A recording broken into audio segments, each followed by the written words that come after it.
Lunch করে একটু হাঁটতে বের হইলাম। সিগালের অনেক জায়গা, এখানে এত জায়গা, ওরা আন্ডার কনস্ট্রাকশনে আছে।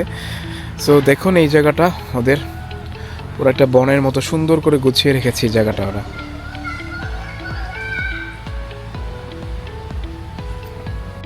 ডাইনিং হলের ঠিক পাশেই এই অংশটাতে ওদের প্লেগ্রাউন্ডের আশেপাশে অসাধারণ করে সাজানো একটা জায়গা।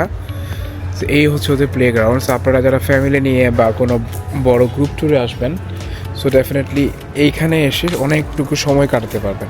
এই পাশটাতে একটা জুস কর্নার নামে একটা কর্নার রেখেছে ওরা, বাট যদিও জিনিসটা অ্যাক্টিভ না, কারণ ওই পরিমাণে গেস্ট ওরা এন্টারটেন করছে না এখন। এটা অনেকটা আন্ডার কনস্ট্রাকশনের মধ্যেই রয়েছে, মানে এটা সার্ভিস দিচ্ছে প্লাস কনস্ট্রাকশন রয়েছে। আর এই অংশটা হচ্ছে জাকুজি। সো যারা শীতকালে আসবেন তারা এই জাকুজিটা ওদেরকে বললে এনজয় করতে পারবেন আর কি। সো জাকুজির এই পাশটাতে দেখেন, এই যে এখানে সব কিছু আন্ডার কনস্ট্রাকশন, এগুলো সবই ওদের জায়গা, অনেক বিশাল প্রপার্টি। সো এটা রিনোভেশনের মধ্যে আছে। আর এই পাশে স্টিম বাথ আছে।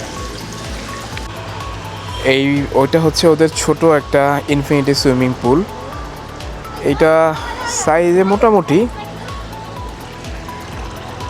বাট ওদের সব থেকে বড় যে পুলটা এবং ওয়াটার অ্যাক্টিভিটিগুলো ওই পাশে তৈরি হচ্ছে, দেখা যাচ্ছে কিনা জানি না।